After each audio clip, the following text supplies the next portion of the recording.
DJ, songwriter, record exec. This guy's a 5-time BMI Songwriter of the Year, Mr. Benny Blanco. There's a round of applause sound button somewhere. I like it. I like it. I love it, man. We're definitely going to talk about your new track with Justin Bieber, and the track's called Lonely. But and we're going to talk about the SNL interview. But I definitely want to talk about the laundry list of big time names, artists that, you know, maybe some people who aren't familiar with you yet, we're going to get familiar right now. This guy's worked obviously with Justin, with Ed Sheeran, Halsey, Katy Perry, Maroon 5, Kesha, Britney Spears. The list goes on. But there's one name on there that is a little off. Like everybody's like an R&B pop star, hip hop artist. Keith Urban, a country star. Tell me about that experience going into that genre. That's so funny. Man, we just work, like, Keith is like the nicest guy in the world. You can't not work with him. Like, it's so funny. He's like just so not like, and he's so talented. It's kind of crazy. I didn't even know he like we were just like making music, and then he was like, oh, let me add some guitar to it. And then he like he's like the best guitar player I've ever seen. He's insane. And he's like the sweetest, beautiful man in the world. Okay.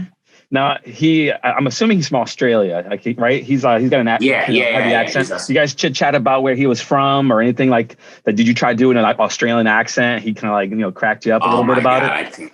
I can't do it. You can't do it in front of him. He's just mesmerizing.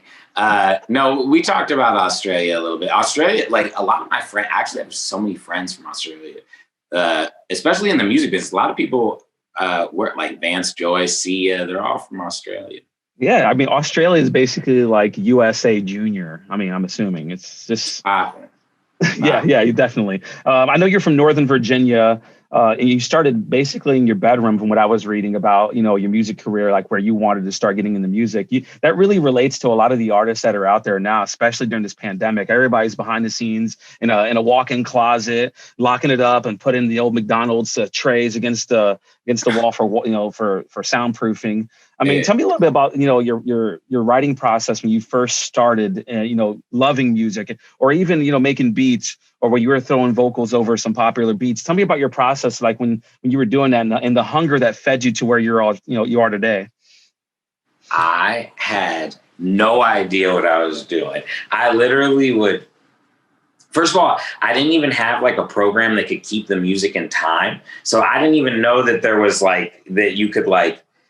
That you could even do that. Like, I didn't even know so like, I would like play the song like all the way through. And I used to have like 2 boom boxes, and I'd like play the music out of one and record into the other one, and then like record in that one and play out until I had like an 8-track. And it was just like all out of time, all out of whack. And like my music sucked for so many years. Like, and I was just like, my music, like, I still suck. I just happen to work with like really good people that make it all good now. Like, honestly, I always sit there and I'm like, I'm always in the room and I'm like, man, I wonder when they're just going to like realize like that I'm not that good. And they're like, all right, it's done now.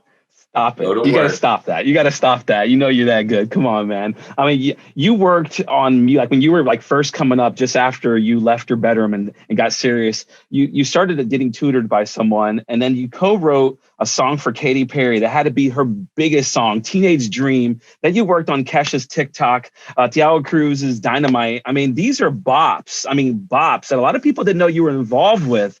So that exposure at such a young age, how did that really catapult you to basically making East Side your biggest record ever?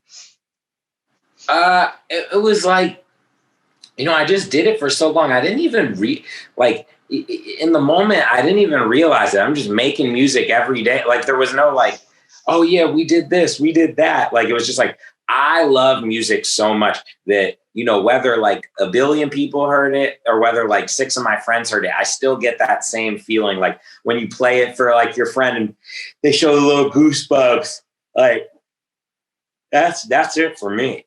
Yeah, tenés sueño, huh? You're a little tired. Huh? What part of the country are you in? Are you on the West Coast over in LA? Man, I'm in LA right now. I'm in LA, and I had a socially distanced dinner carving pumpkin thing last night, and I'm pardon the yawning. I totally get that. I totally get that. Well, thank you for making this time indeed. So let's definitely talk about Lonely.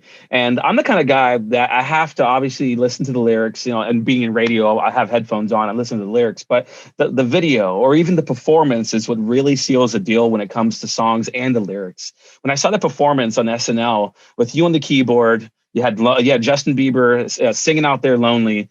I mean, that touched me so much that I got emotional along with, you could tell Justin was emotional even with his other performance. So how was that, being on there, seeing, Justin Bieber in front of you and performing for millions and upon millions? How did that make you feel inside? And what do you think about Justin Bieber's performance on SNL? It's so funny. I'm just a fan just like everyone else. So I'm sitting there and I'm like, oh my God, don't look up, don't mess up, don't look up, don't look up. Like when he hit like those notes that weren't in the song, when he did that little run, like, and it's like, it's one thing if like in the rehearsals, he's singing a song in the rehearsals, but when he performed on SNL, he was the song. Like, it was so like, and you can feel it. You can feel the lump in his throat. You can feel the pain. And it's like, I was getting emotional on stage. Yeah. I was like, oh my God, just don't start crying. No, you got to cry. People love that emotion, believe it or not. I mean, why? Because they can relate to it. They relate to it. And man, to hear Justin Bieber and his lyrics about, saying that, people judge me, I'm paraphrasing here, but people judge me when I was, a teen, dumb things I would do when I was a teen. I mean, everybody's gone through that. And if you didn't, well, good for you for not going through that. Eventually, you're going to go through it through your adult years. So I think it's a real deep song. I think Justin and you are going to do a lot more again together. Is this your second time working with him? This is our fifth time. Damn. We've been making records since 2009. Wow, go way back. I know, it's crazy. I love that. Yeah, it's crazy.